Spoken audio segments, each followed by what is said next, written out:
Hello guys, paano magtanggal ng lens? Ito na po yung part 2 natin, paano magkabit.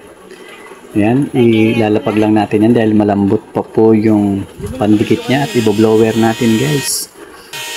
Don't forget to like and subscribe and hit the notification bell para lagi kayong update sa mga bago kong video.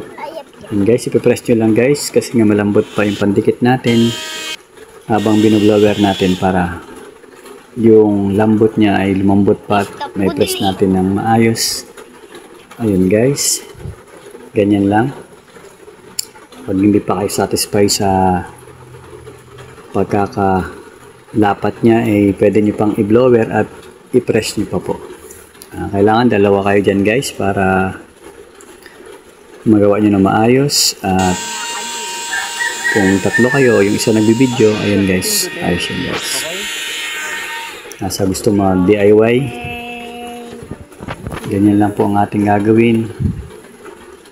Blower, sabay ipipress. Yung part 1 natin guys, nandyan din sa ating channel, bili mo ako.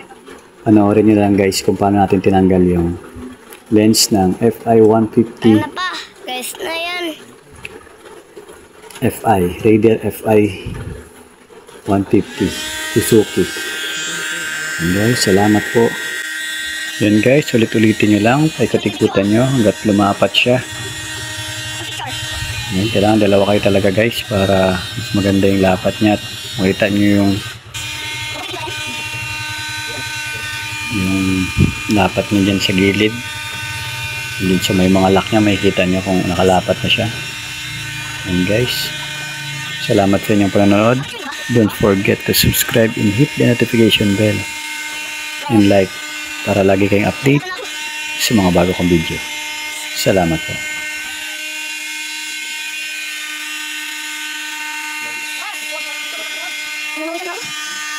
Ano